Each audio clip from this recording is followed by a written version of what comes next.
بعد إلى والدينا ووالديكم وأمواتنا وأمواتكم وأموات المسلمين أجمعين الله تغشاهم بالرحمة وقلهم واسكنهم في الجنة ويفرج عن المسلمين واغفر لنا ولكم الحسنى بخير ويغفر العافية وإلى حضرة النبي صلى الله عليه وسلم.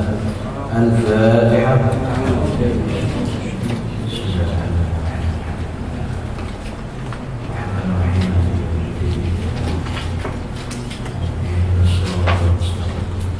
صراط الذين أنعمت عليهم غير المغضوب عليهم ولا الضالين آمين.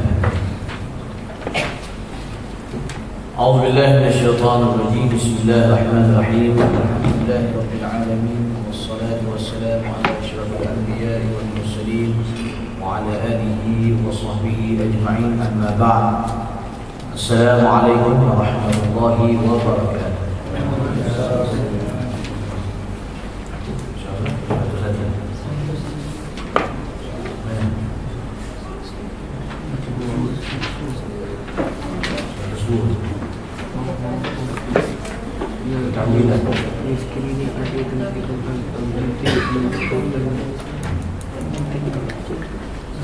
Di bundanya ketampilan.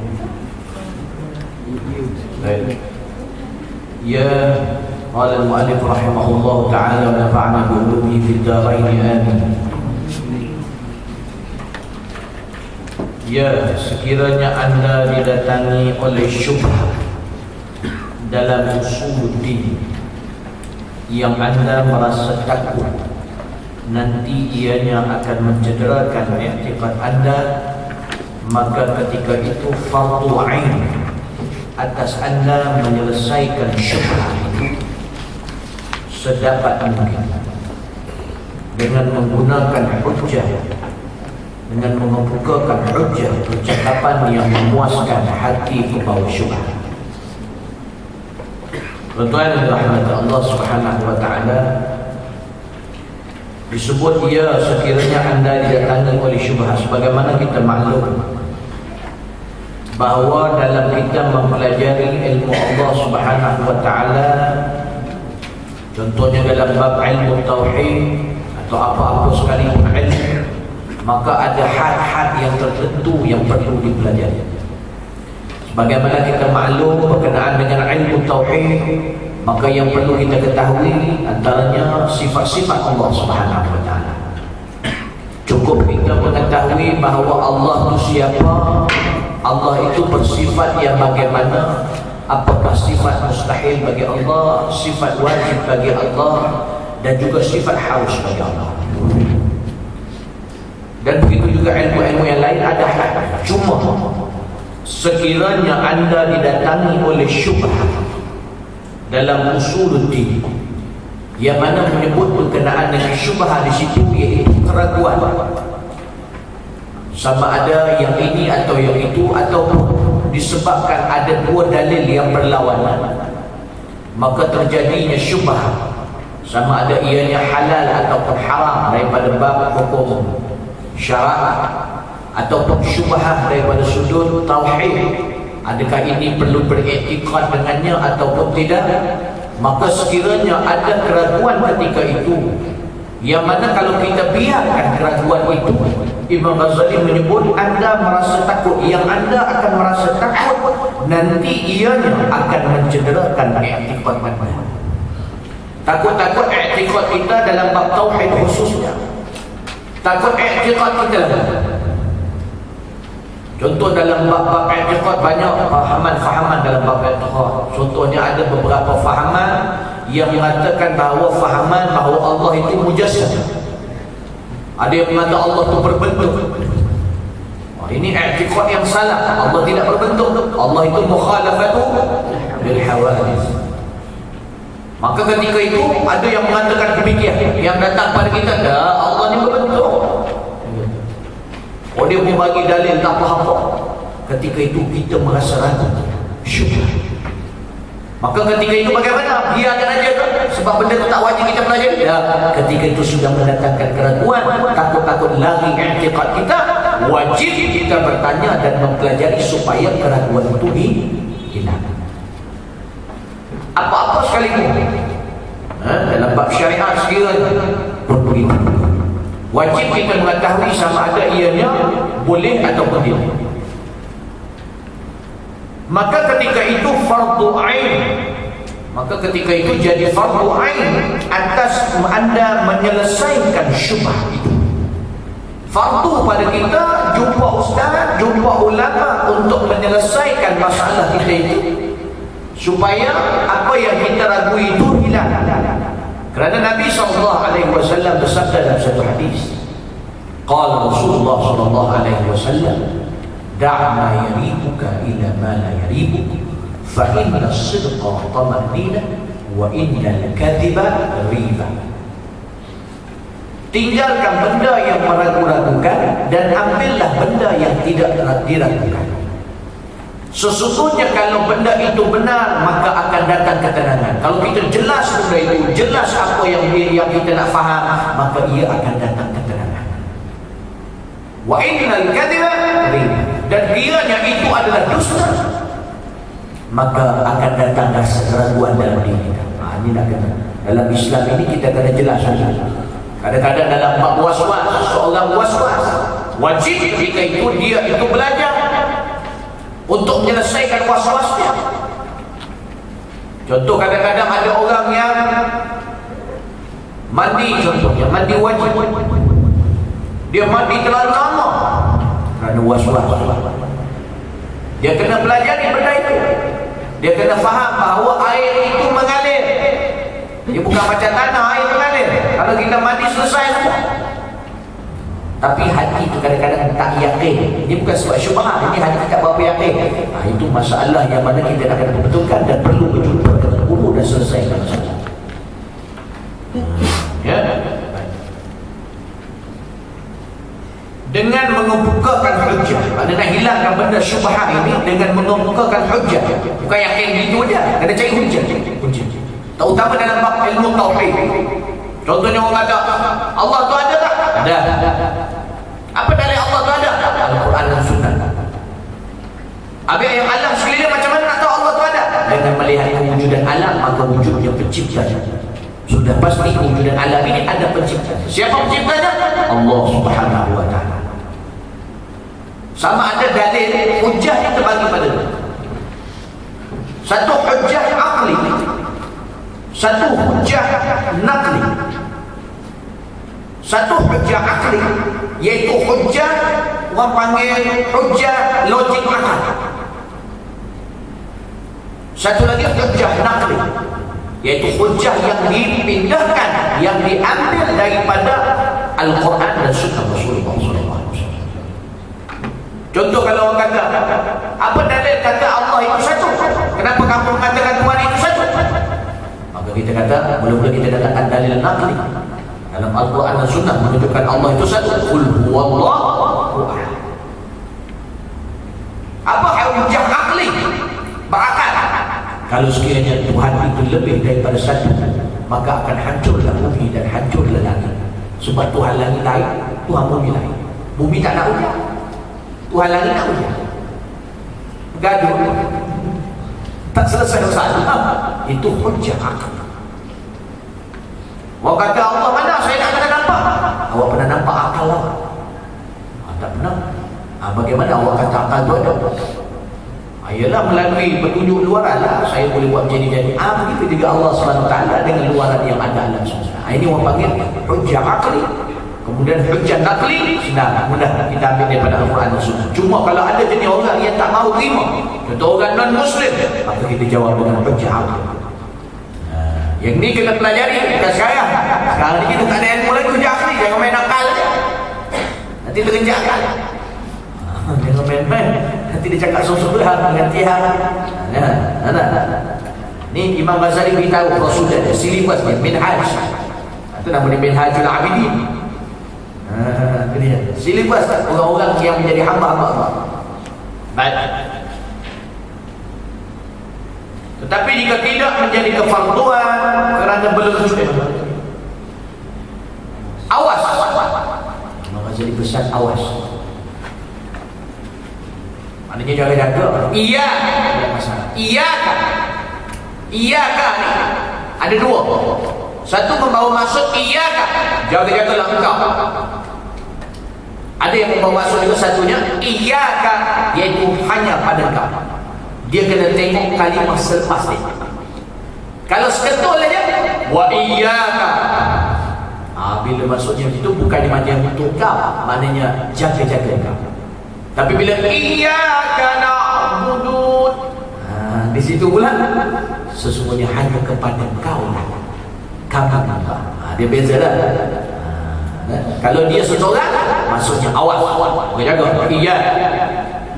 Kadang-kadang iyyaka thumma iyyaka. Arab kadang-kadang iyyaka thumma iyyaka. Jaga-jaga kau, kemudian jaga-jaga kau. Maknanya jaga sungguh-sungguh lah. Baru betul. Tak pasal Arab iyyaka thumma iyyaka. Jangan iyyaka na'budu. Masya Allah. Iyyaka thumma iyyaka. Kadang dalam Quran ni hati-hati. Dalam bahasa Arab kita kata aula, iaitu engkau yang lebih aula. Tapi dalam Al-Quran ada yang aula laka fa aula thumma aula laka fa aula. Apa maksud dia? Celaka kau, kemudian celaka kau, lagi sekali celaka kau, kemudian celaka. Jangan kau orang Arab kata sila-sila jadi imam. Aula laka fa aula thumma aula laka fa aula. Oh, dia lemah. Bahasa Arabnya apa main? Masa antum ni marhalah mengaji, kita ni semua tidak ada putus sampai kita mati. Kita kena mengaji sebab dia ilmu ni tak habis-habis. Saya pun mengaji dulu syekh-syekh saya kalau datang. Tanya dia orang, kalau syekh datang saya pergi. Tak apa, nak mengaji, nak doa, nak mengaji. Niat begitu nak mengaji, nak ambil ilmu, cium tangan tak? Ini cium bukan main lagi. Tapi tak mengaji, payah. Tak boleh. Baik. Jauhkan diri anda daripada berbantahan dan bertengkaran kerana ianya semata-mata penyakit yang tiada ubatnya. Apa dia pertengkaran? Barat yang panggil mirah wal jidal, berbalah, suka berdebat bab tauhid. Dalam bab tauhid khususnya tak payah berdebat, sebab tauhid ini sudah jelas dalil dia. Dalil sudah jelas tauhid. Allah wujud, qiyam, baqa, mukhalafatuhu lil hawadith, itu semua ada dalil-dalil. Tak perlu kita nak bergaduh, berbahas dan sebagainya. Sebab bila kita buat macam tu, tiada ubatnya. Begitu juga pada perkara-perkara yang lain. Lebih-lebih pula kita tak ada ilmu. Ada itu dalam satu hadis Nabi SAW. Qala Rasulullah SAW, man taraka al-jidal wa huwa muhib, banallahu lahu baitan fi a'li jannah. Nabi kata, siapa yang tinggalkan perbalahan, pertengkaran, perjidalan, perbahasan, maknanya bergaduh antara sama-sama, berbalah hukum dan sebagainya, walaupun dia itu di pihak yang benar, tapi dia tinggal. Sebab apa dia tinggal? Sebab dia malas nak apa ni, sebab benda tu membawa sakit hati dan sebagainya, maka Allah bina dia rumah di atas syurga yang tinggi. Wa man taraka al-jidal wa huwa 'ala al-batil, banallahu lahu baitan fi qabr al-jannah. Dan siapa yang meninggalkan perdebatan dalam keadaan dia memang salah, tapi dia tinggal supaya apa? Supaya dia tak nak bergaduh dan sebagainya, maka Allah bina baginya rumah di bawah syurga. Maknanya syurga yang di bawah sekali.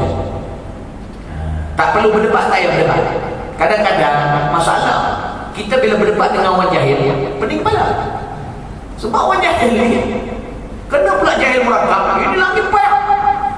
Kita berdebat dengan dia buang masa, sebab dia tak tahu dia jahil, tapi dia jahil. Orang sakit jantung, dia kata kau sakit. Mana ada kau sakit? Kau sakit kan itu kan, kau sakit dada itu kan. Dada kau yang sakit, tak selesai. Sebab dia jahil, dia menyakitkan hati kita. Tapi kalau berdebat dengan orang yang maksudnya berilmu, dia akan takut jadi menyakitkan hati pula, akan bermusuhan. Kecuali orang panggil munazarah dan muzakarah, itu berbeza. Muzakarah dia berbeza, itu bukan berdebat, kita berusaha. Contoh muzakarah, bila disebut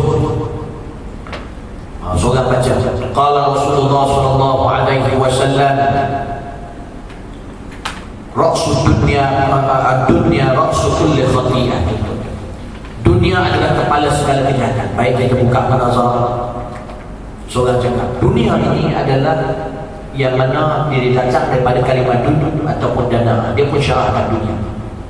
Yang seorang pula bila bercakap dunia ini, dia pun syarahkan. Itu orang panggil munazarah, muzakirah. Dia bukan berdebat. Kalau yang ni dunia ini, yang sebelah tak dia cakap bukan tu bukan dunia ni lain. Bukan dulu kan. Itu pun balas. Muzakirah apa itu? Dia mendatangkan pendapat masing-masing dan akhirnya mendapat ilmu yang banyak. Ini usulah yang gitu.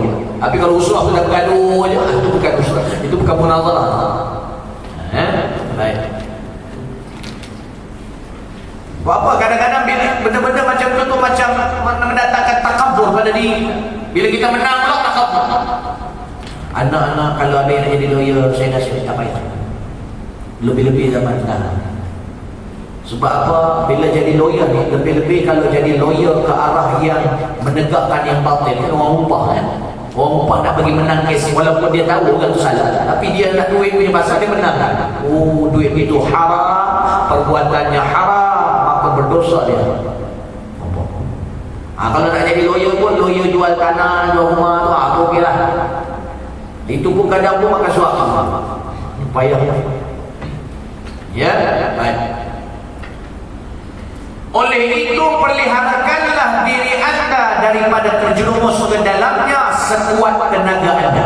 Makna dikata sekuat tenaga tu sepenuh tenaga lah. Sepenuh tenaga anda, maknanya sungguh-sungguh buat.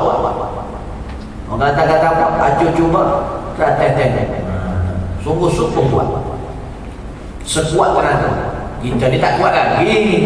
Kalau kata tinggallah perniagaan tu, berdosa lah buat macam tu. Saya tak mampu lah dah, tak sekuat lagi, tunggu tinggal. Kita kadang tak yakin, takut kerja lain tak dapat.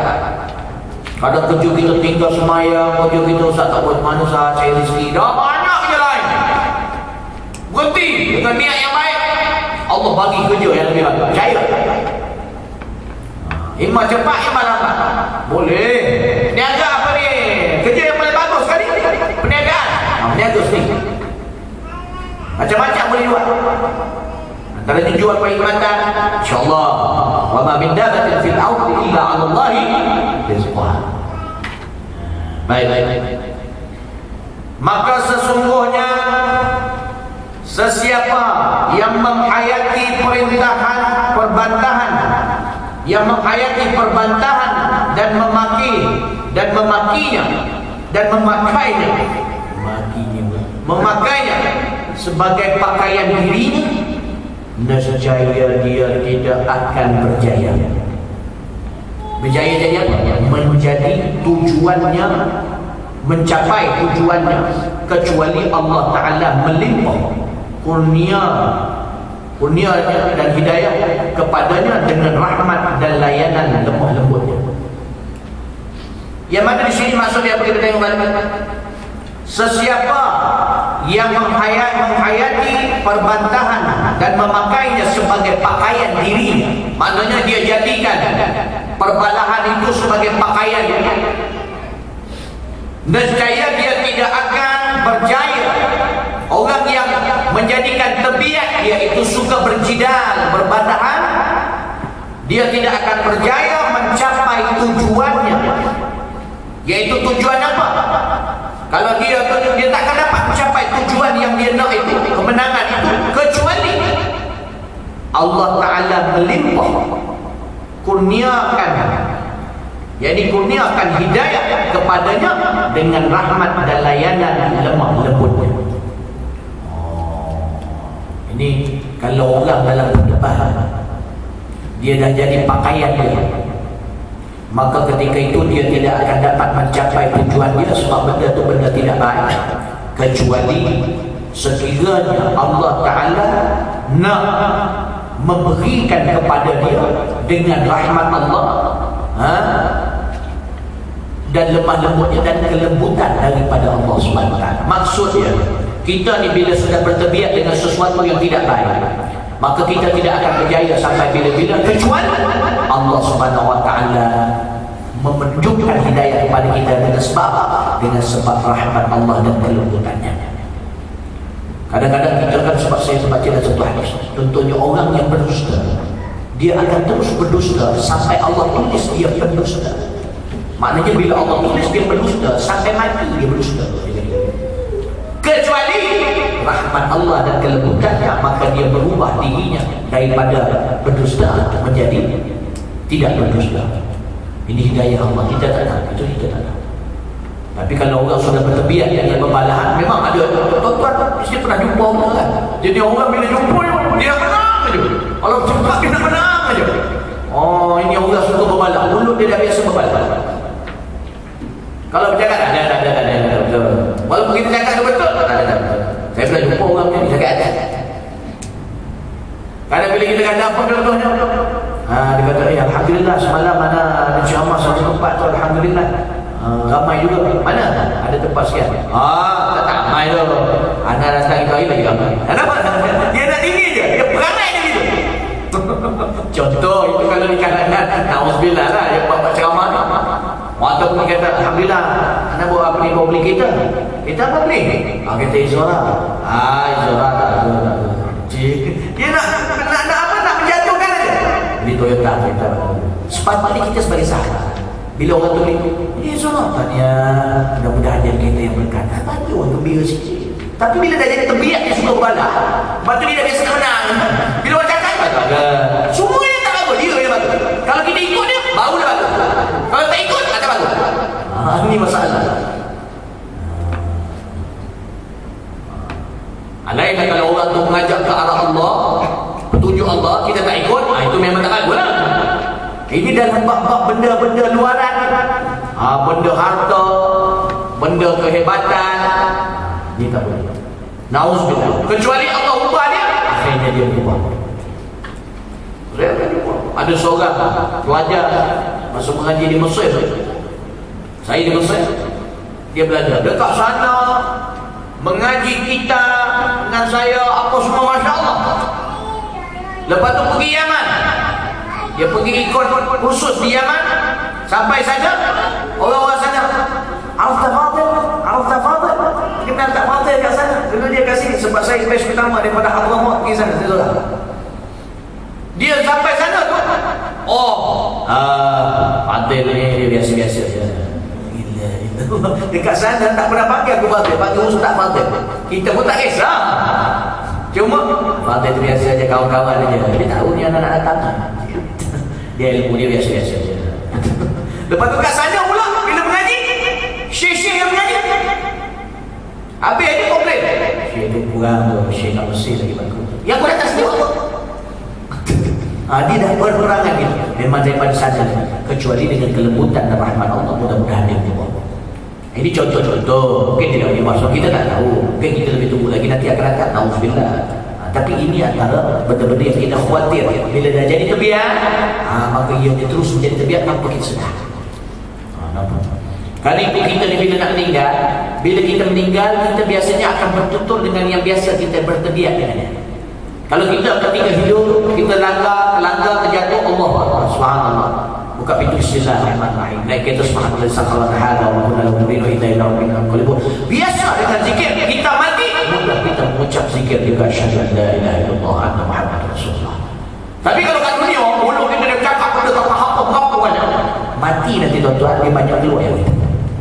Benar kita. Dia jaga mana? Jangan cakap banyak lah, banyak zikir, banyak cakap benda baik, tanya khabar. Maka dia sebut dia kata apa? Kemudian ketahui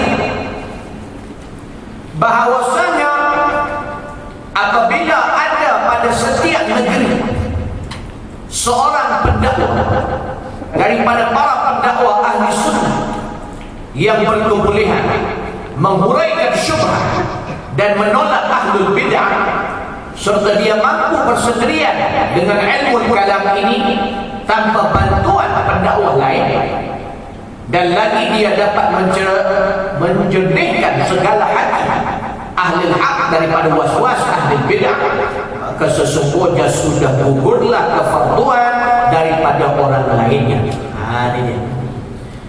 Kemudian ketahuilah, masih dalam bab syubhat, setiap negeri seorang pendakwa daripada para pendakwa ahli sunnah. Contohnya dekat, contohnya Selangor. Kalau di Selangor ini sudah ada seorang yang dirujuki sebagai orang yang boleh menyelesaikan masalah syubhat, menjadi marja, rujukan, maka yang lain itu sudah gugur kewajipannya untuk belajar penyelesaian syubhat itu. Sebab bila datang masalah, kita rujuk orang itu. Nampak? Ini tak wajib belajar, tapi perlu boleh belajar, sah? Nak belajar boleh, bagus. Tetapi wajib ke tidak? Tidak wajib. Kerana apa?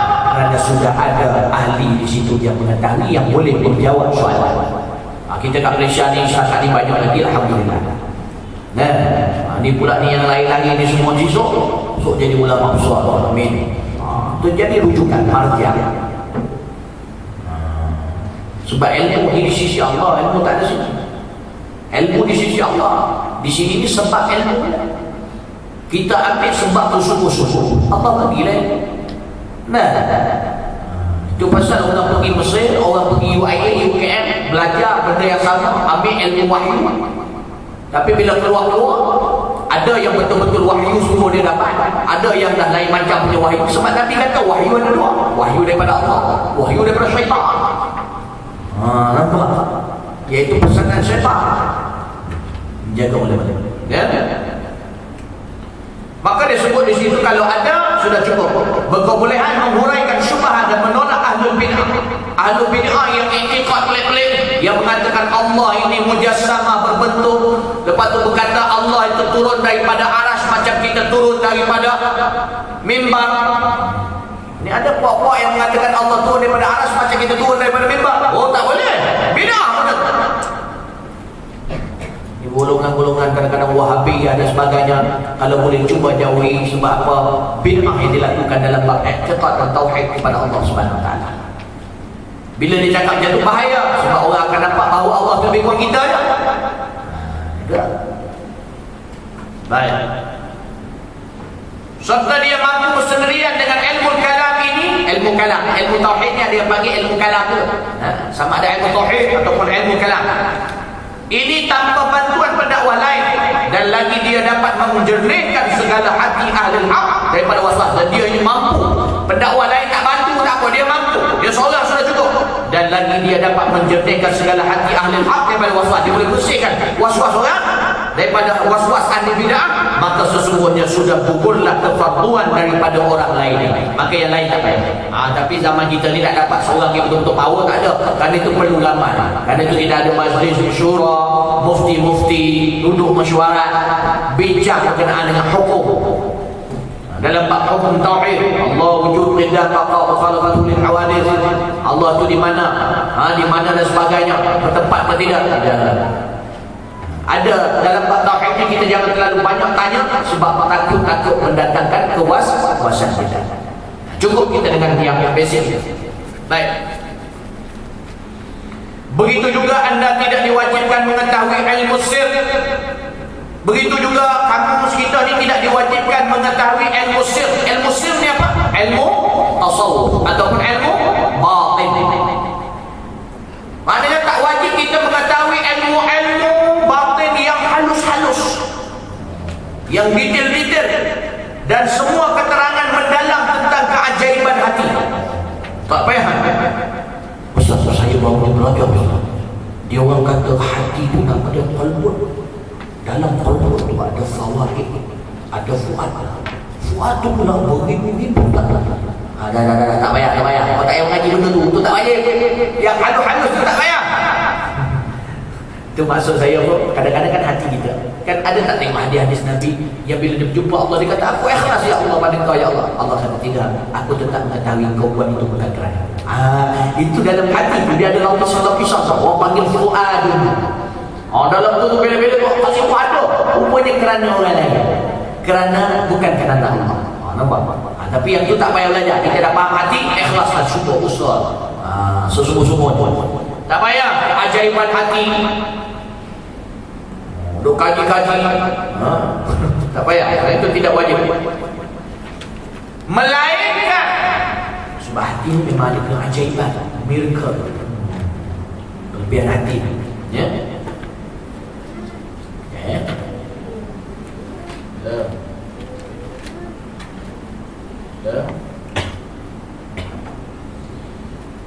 keajaiban hati, melainkan diwajibkan mengetahui sekadar apa yang boleh merosakkan ibadah anda.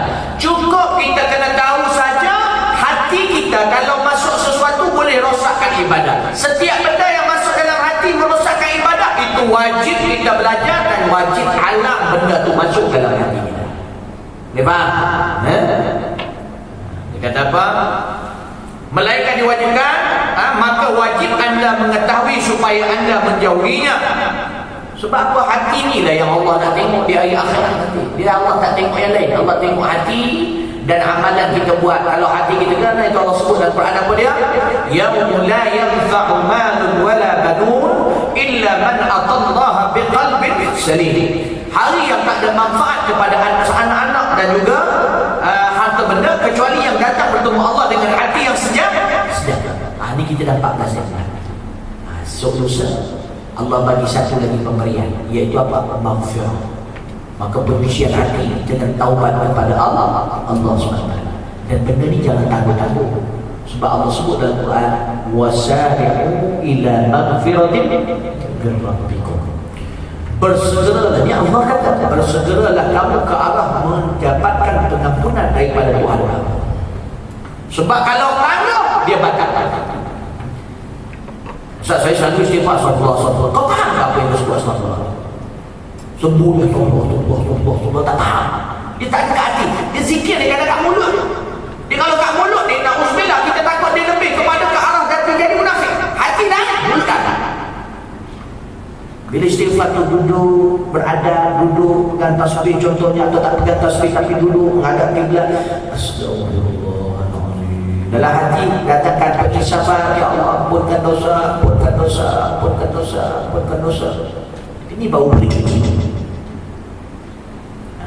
Ataupun kita mengalunkan benda-benda itu. Contoh macam Astaghfirullah Rabbal Raya, Astaghfirullah minal khataya. Lalu ke dalam hati kita. Ataupun apa? Tuba alaina ya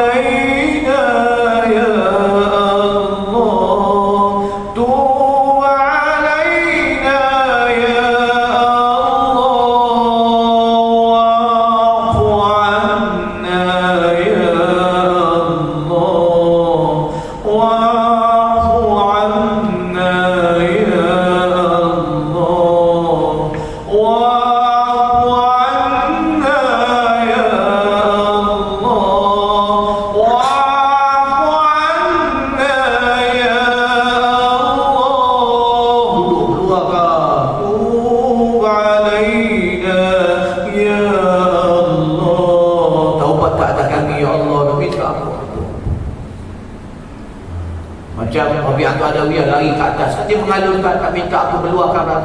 Dia kata apa? Ilahi nasulil firdaus ya'la wa la aqwa ala naril jahim.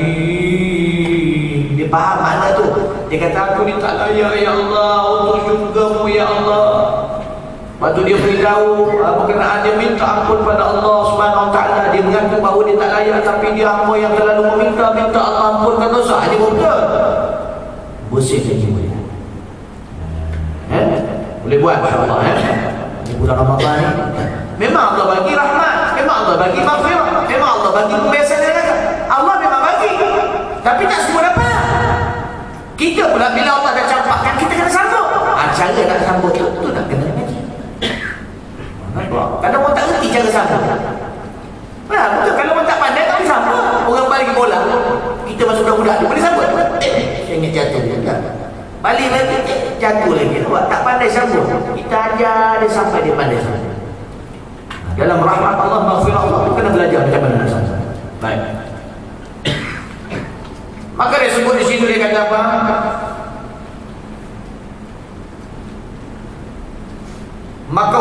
anda mengetahui dan lagi apa yang wajib anda amalkan dalam hati anda seperti ikhlas, puji Allah, syukur kepada nikmat Allah Subhanahu wa taala, tawakal dan seumpama itu, maka wajib anda mengetahui supaya anda menunaikannya. Sebab benda tu benda wajib. Dalam Quran disebut, maka ayat yang kita mengaji sebelum ni apa? Wa tabattal ilaihi tabtila, ikhlas ila Allah, ikhlas. Maknanya kita mengikhlaskan kepada Allah, itu wajib. Dalam ibadah kita, dalam amalan kita, kalau kita tidak ikhlas, kita berdosa. Sebab apa? Ikhlas itu wajib. Maka kan itu kena usaha untuk ikhlas. Kena belajar macam mana nak ikhlas. Ustaz, macam mana saya nak ikhlas? Bagaimana lawan dia? Dia salah satu cara paling mudah, tuan-tuan, saya nak beritahu. Kita ni bila ada nak buat baik, ada rasa riak, lawan dia terus astagfirullah, terus istighfar, ataupun sebut la haula wala quwwata illa billah. Mari aja la haula wala quwwata illa billah. Tu ubat kan saya sebut dulu hadis Nabi SAW, la haula wala quwwata illa billah, ubat kepada 99 penyakit. Paling kurang sembuh dengan dia iaitu apa? Alham, rasa-rasa. Mari riak, haula. Itu memang akan datang. Confirm dah. Syaitan dia akan duduk dia. Kita semayang-semayang tu, rasa senang. Kadang-kadang datang ujung. Nampak penyakit hati. Datang ujung. Ini sekarang macam dah bagus. Astagfirullah. Astagfirullah. Allah akan terima insya-Allah. Nampak sifat ataupun la haula wala quwwata illa billah. La haula wala quwwata illa billah. Ada orang puji kita lebih-lebih, dah mula naik. La haula wala quwwata illa billah. Ubah cerita lain. Ramai yang dia puji-puji nak minta duit. Ataupun puji-puji nak minta something tu ikhlas. Mana buat? Jadi bila puji-puji tu buat cerita lain, kita buat dulu. Habib Zaid bin Smith yang datang daripada Madinah, dia cukup pantang memuji. Dia cukup marah. Bila orang puji dia kata, marah. Kita pun terperanjat.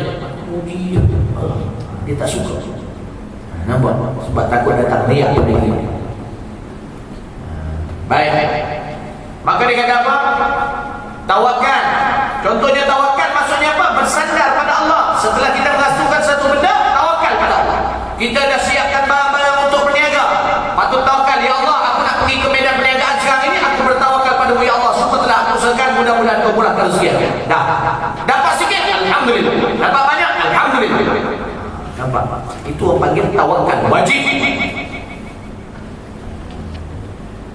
Kita nak naik kereta, cek kereta, ikhtiar kita. Cek kereta apa sebagainya, nak jalan jauh, nak balik Perlis contohnya. Cek kereta apa semua, tayar tak kotak apa sebagainya. Anak-anak naik apa sebagainya, pakai tali pinggang apa semua, start jalan. Ya Allah, aku bertawakal padamu ya Allah. Semua telah aku usahakan, mudah-mudahan kau selamatkan perjalanan. Accident, alhamdulillah. Nampak? Ini orang panggil tawakal. Pegang tu. Kadang ada bila sampai Ustaz, saya ni semayang jaga Ustaz, saya sedekah banyak Ustaz, tapi anak-anak saya jadi teruk Ustaz. Pasal apa Ustaz? Saya tak tahu nak buat apa lagi. Ini jangan. Ini sudah tidak ada tawakal namanya. Dan kita menyalahkan takdir dia. Teruskan insya-Allah. Tuan-tuan, pernah berlaku di Kelantan, sahabat saya belajar di pondok. Ada seorang lelaki yang mana dia muda suka isyak dada. Sampai ke satu tahap, tuan-tuan rahmati Allah, dia dah tak ada tempat nak cocok. Dia dalam bilik air dan bilik bayi itu, dia minta mak dia tolong cocokkan dekat kemaluan dia. Minta mak dia tolong cocokkan injection dekat kemaluan. Mak dia tak mau, tapi dia dah macam nak mati. Dia kata kalau tak dapat dia mati apa sebagainya, mak dia cocok. Bila cocok tu dia pun bawa diri dia apa sebagainya, lepas tu hilang daripada lama. Sampai sehingga dia itu duduk di tepi longkang, sehinggalah terjumpa akan seorang tok guru pondok, salah satu pondok di Kelantan, jumpa seorang lelaki yang mana duduk dah hampir nak mati, dah duduk kat tepi longkang nak mendadak. Tok guru ni ambil, ni ibu dia yang berdoa tak putus-putus. Tok guru dia ambil budak ni dah bawa balik.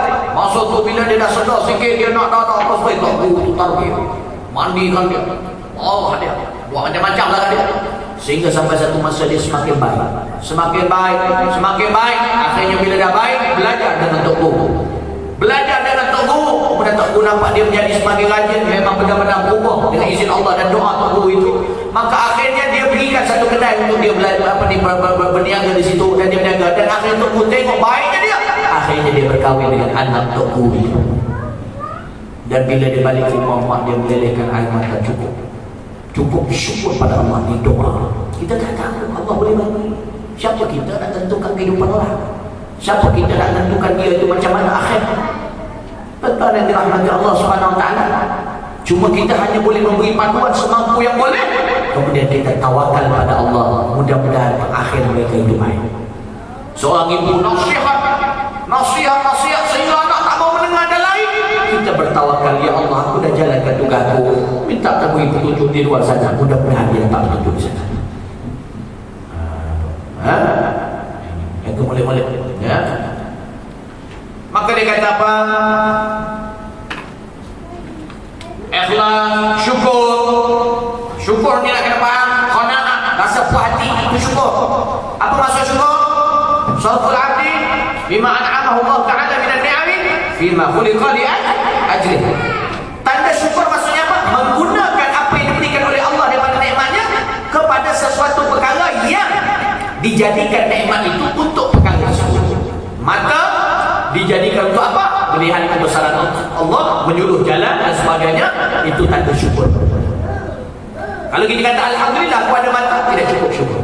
Mata kita kalau tengok maksiat, tengok pakaian orang FSC, kita main tengok gitu, maka kita tidak bersyukur. Seseorang yang disponsor oleh seseorang, disponsor pergi belajar luar negara, tanda terima kasih dia pada orang itu apabila dia pulang. Maka sekiranya orang itu melakukan kemungkaran, maka dia kena menegur orang itu. Itu tanda syukur kepada ilmu. Amar ma'ruf nahi munkar. Bukan bila balik kita tegur dia, apa ni, saya dah sponsor awak banyak, awak balik kata macam-macam kat saya pula.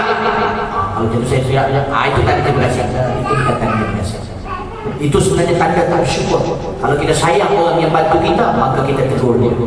Tapi kadang-kadang dunia, orang yang sentiasa ditegur itu, dia menganggap pula salah kepada orang yang menegur, menganggap orang itu benci dia dan sebagainya kerana selalu menegur dia. Maka akhirnya orang itu meninggalkan dia contohnya, ataupun bermusuh dengan dia. Maka rugilah orang itu. Kerana apa? Kerana sebelum ini dia sentiasa ditunjukkan, diperbetulkan, tapi dia menganggap salah kerana kebusukan di dalam hatinya. Maka akhirnya rugilah dia sendirinya. Kalau kita tengok tok-tok buku Syekh Abdullah bin Syihab, Imam Malik tunggu dia daripada pagi sampai ke malam, baru dia bagi masuk belajar satu hadis satu. Tok-tok buku pondok kadang saya pernah ada sisi padah dengan seorang tok buku. Bila belajar sampai satu bab, tiba saya kata, dia begini. Syekh tak suruh pun, tak apa pun, kita nak tunjuk pandai. Tiba Syekh kata, bodoh. Dia kata saya bodoh. Syekh tak tanya sebab apa, tak ada adab. Bodoh. Nampak Syekh tak tanya apa pendapat, suruh cakap, kita pada-pada dekat tak tunjuk kita pandai. Bodoh. Kita kalau bodoh belah, kita belah, rugi kita. Walaupun nampak kasar, tetapi tuan-tuan rahmat Allah Ta'ala, kita bersabar, maka kita akan mendapat kebaikan. Lainlah kalau tak guru mengajar ke sependek, janganlah sabar pula. Sabar ada kebaikan. Dah pakai tegak dakwah, hukum syarak dah berlawanan, pakai topik ataupun datang-datang ceramah dengan perempuan, dengan anak murid perempuan, dia pegang-pegang itu satu baik. Tak ada umat tahu 1, 2, 3. Itu dah lawan syarak. Benda berjalan ni dah kena faham itu. Tapi kalau setakat benda tengking, kalau tentu kadang-kadang ada tok-tok ni dia tengking syaitan yang kat kepala. Betul. Dia duduk ngomong. Kita belajar, tunggu baik. Saya teringat Syekh ni Ustaz Mansur dekat Perlis. Saya mengaji bahasa Arab dekat Ustaz Mansur dekat Perlis. Kelas tu ada 40 orang. Dia ajar bahasa Arab, semua bantu bahasa Arab. Dia mengajar muhadatsah, perbualan. Tapi ada seorang ni tak boleh cakap. Ajar tak boleh. Dia pegang mulut gitu. Pui, dia duduk. Besok cakap Arab. Tapi kita tak buat macam tu. Dia mungkin ada belajar macam tu. Nampak? Itu kita kena bila tengok macam tu. Baik. Mana tadi?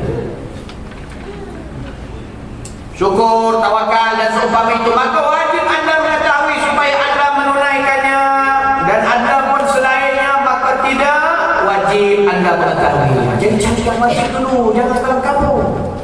Ustaz saya nak khatam kita Ustaz, Ustaz saya nak khatam kita Ustaz.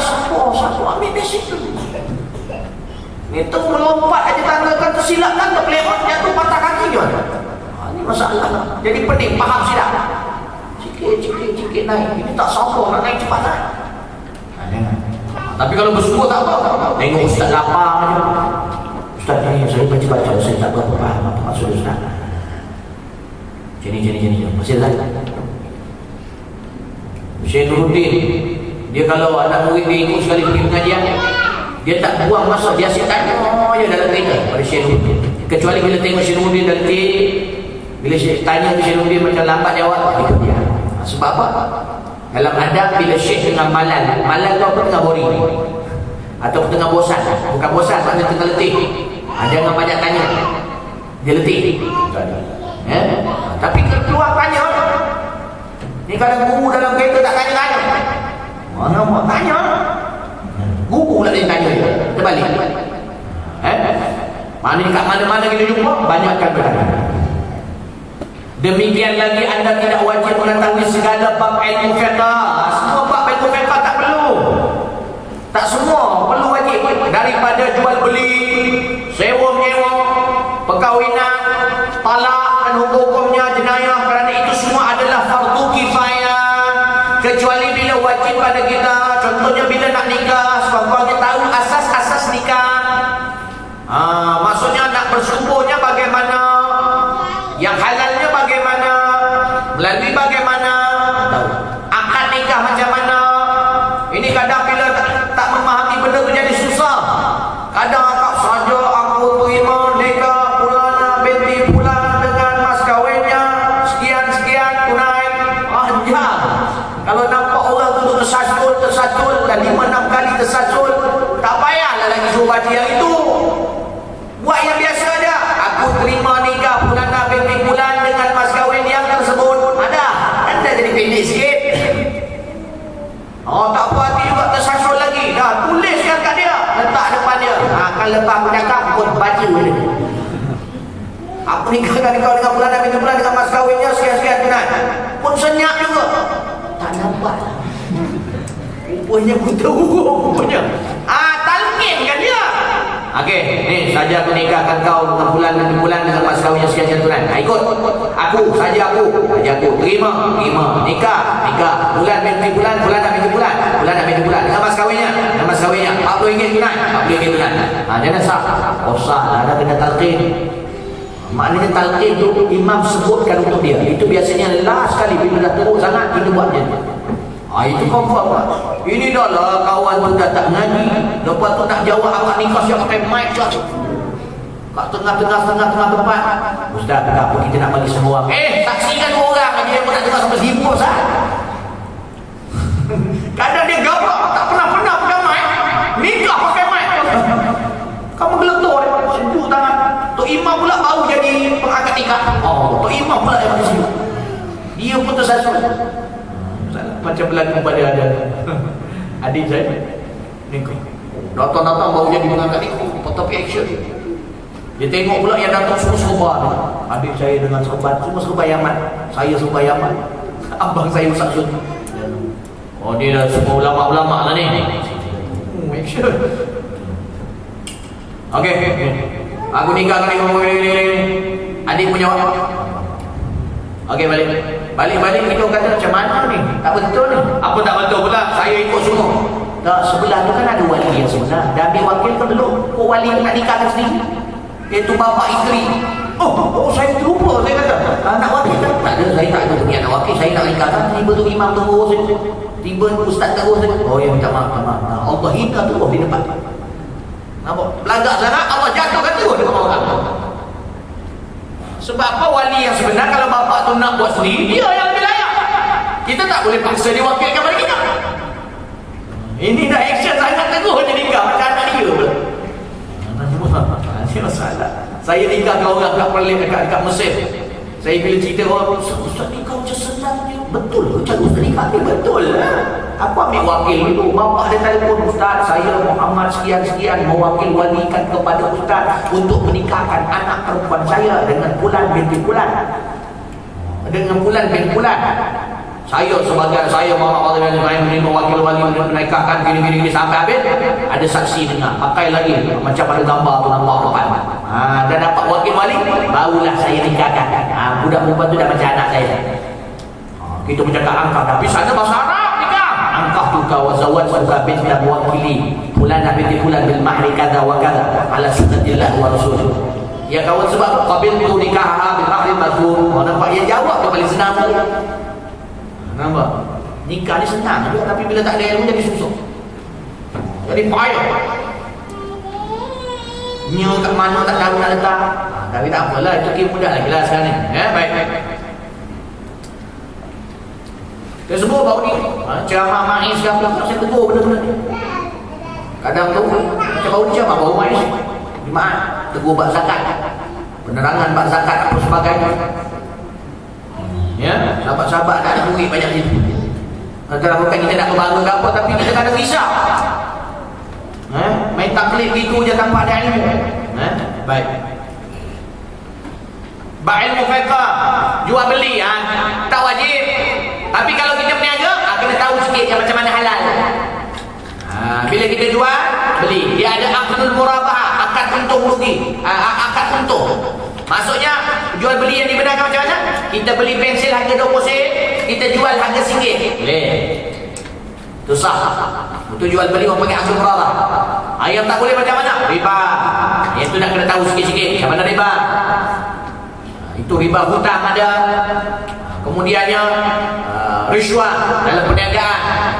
Bila masuk pula bab pelaburan, nak buat pelaburan, nak kena tahu pelaburan macam mana Islam nak, akad dia macam mana, yang dilaburkan apa. Ini main labur je. Itu pasal kita tak tahu haram ke halal ke, suka hati je. Kadang labur emas, labur itu kali-kali penipu pun habis semua. Sebab macam emas kan, banyak orang buat jual beli emas ni, kadang dia tak ikut yang betul-betul, boleh jadi riba. Kalau kita jual beli emas dengan emas, duit kita tu emas dah tu, ganti emas dengan emas, dia kena filhal, akad dia filhal. Dia bagi duit, kita bagi emas, masa tu juga tak boleh bagi duit, besok dapat emas, berdosa, riba. Ramai sekarang ni buat jual beli emas tu, bagi duit, besok dapat, atau stok tak dapat lagi. Tak boleh, dia kena bayar, dia dapat tu emas masa. Ini dalam bab jual beli emas.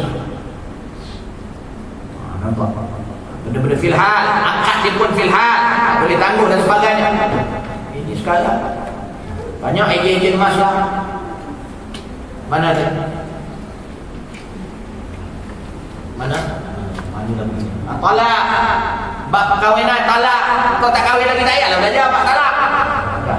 Nampak? Talak tak kena belajar bila dah kahwin. Kalau dah kahwin pun tak wajib. Sebab kita bukan nak talakkan bini. Nampak? Tapi kalau sekiranya dah sampai ke suatu tahap, maka kena belajar bab talak. Talak bain macam mana? Talak bain surah macam mana? Talak mu'allaq macam mana? Nampak? Baik.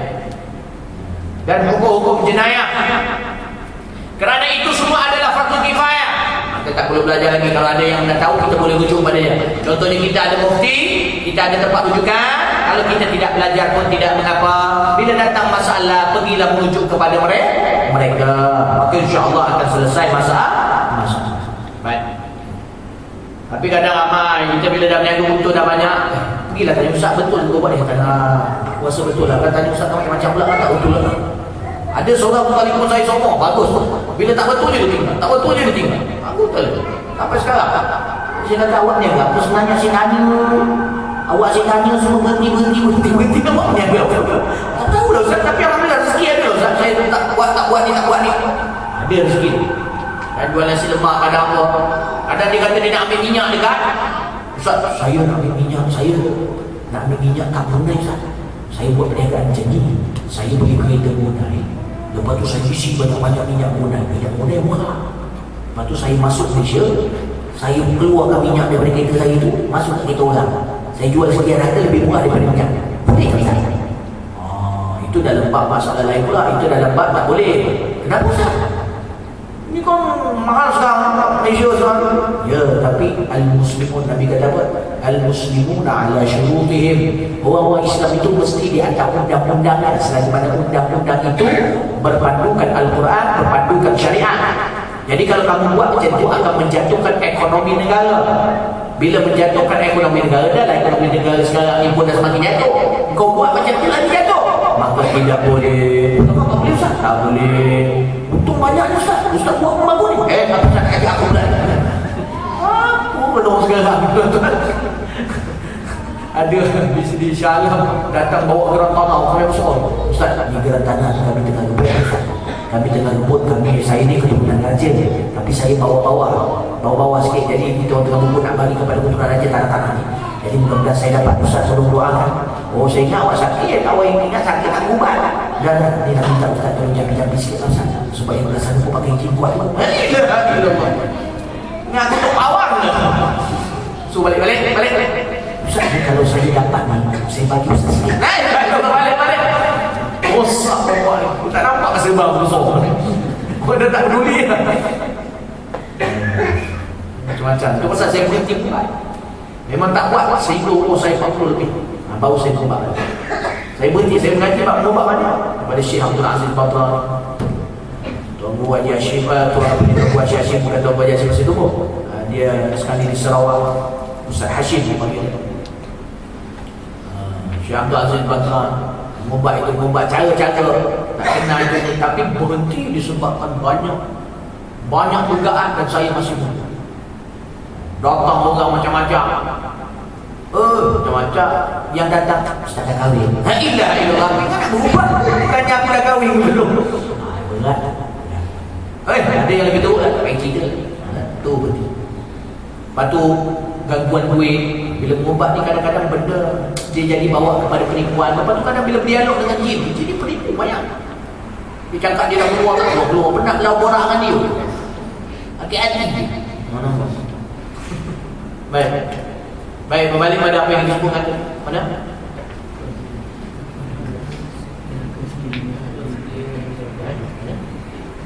Ketahuilah.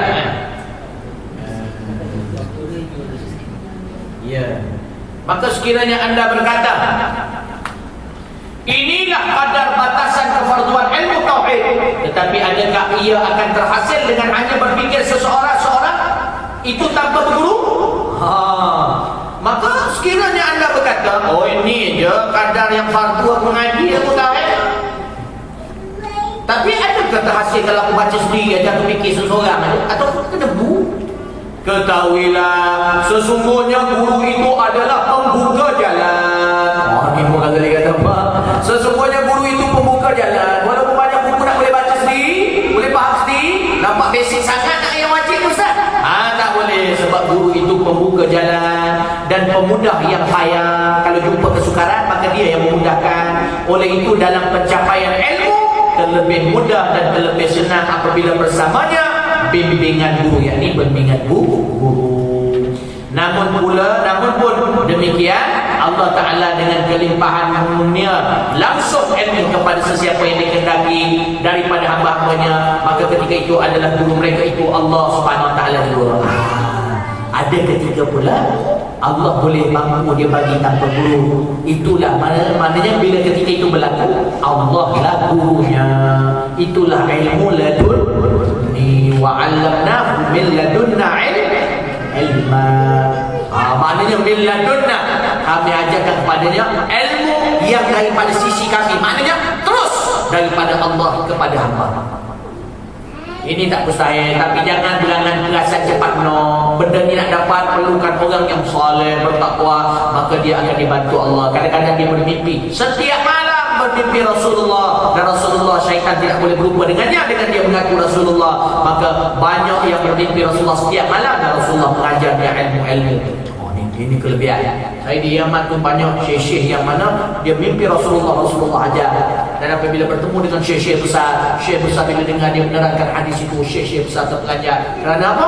Kerana apa yang diterangkan itu satu ilmu yang cukup mantap. Siapa ajar kau? Sesungguhnya aku bermimpi Rasulullah mengajar.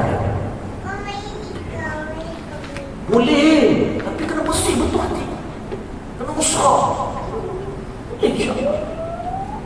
ingat satu kisah seorang tabi'in. Seorang saleh, saya tak pasti tabi'in ataupun di kalangan sahabat. Seorang yang saleh, dia mengajar, dia majlis ilmu jadi lebih amal gitu. Dia mengajar, bila dia buka soalan, orang pun tanya, tiba-tiba ada seorang lelaki yang cukup cantik daripada belakang itu, pakaian dia dan sebagainya, mengangkat tangan nak bertanya soalan. Dia tanya satu soalan yang agak sukar, yang syekh bila dengar,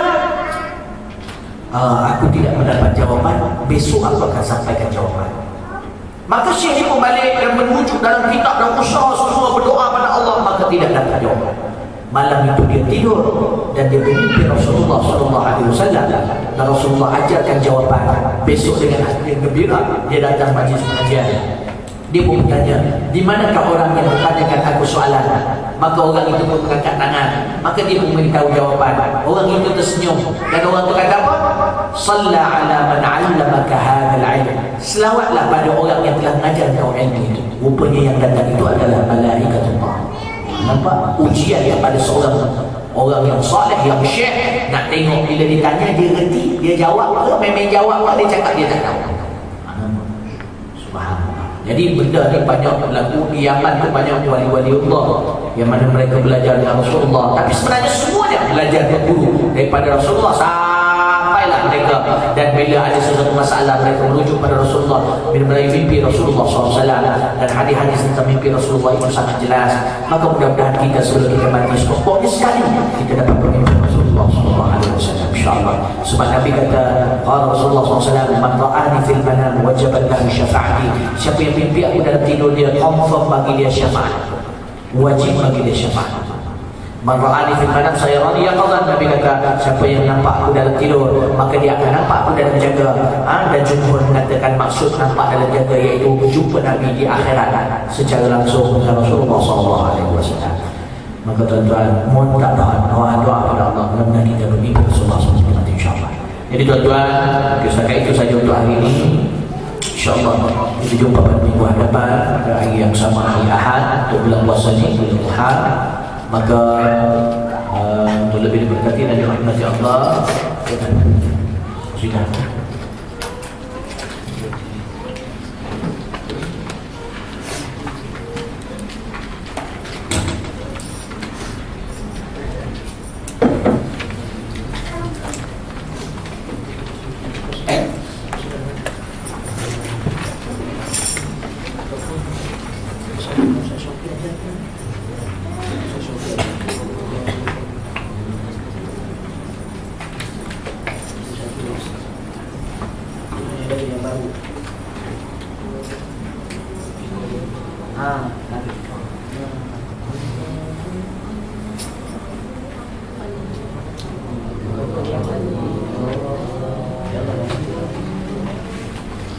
Allahumma salli wa sallim wa barik alaihi wa ala alihi sallallahu alaihi.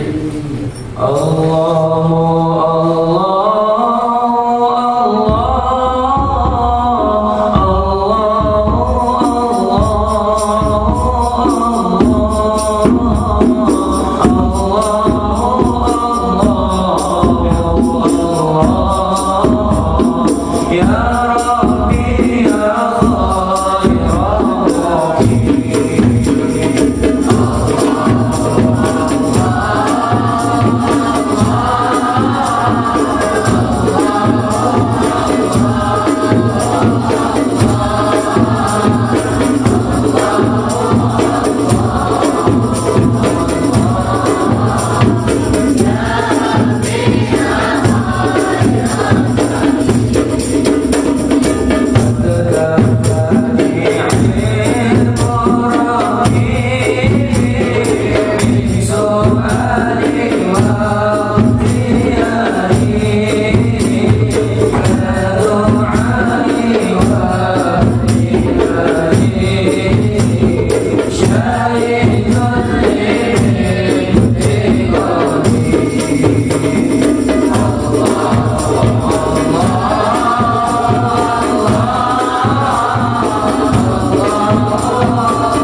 الدين ودخلنا الجنة يا رب العالمين اجعلنا من أهل الرحمة اجعلنا من أهل المغفرة اجعلنا من أهل الخير من النار وباركنا في هذا الشهر شهر رمضان اللهم اجعلنا من أهل رمضان اللهم ادخلنا الجنة وادخلنا الجنة الله يا رب يا رب اجعلنا محلتنا في ذلك الفردوس يا ربنا اللهم اهديهم جميعا اللهم اهديهم جميعا اللهم اجعل وصلتهم وصلة الخير وبعدهم الجنة مع وصلتهم إن شاء الله يا رب العالمين اختم لنا ولكم الحسنى وخير في العافية إلى حضرة النبي محمد صلى الله عليه وسلم فاتحة الشيطان الرجيم بسم الله الرحمن الرحيم الحمد لله رب العالمين الرحمن الرحيم مالك يوم الدين إياك نعبد وإياك نستعين اهدنا الصراط المستقيم صراط الذين أنعمت عليهم غير المغضوب عليهم ولا الضالين آمين اللهم صل وسلم اللهم اخرجنا من ظلمات الوهم يا الله keluarkan kami dari kegelapan keraguan wa akhirna min kulli fahmi kami dari cahaya kefahaman aftah lana abwaab al-ilmi wa buka lana pintu-pintu ilmu wa zayyinna bil akhlaq wal hisn wal hilm hiya sirrat al akhlaq wal nur اللهم اجعلنا معنا هذا جمعا مرحوما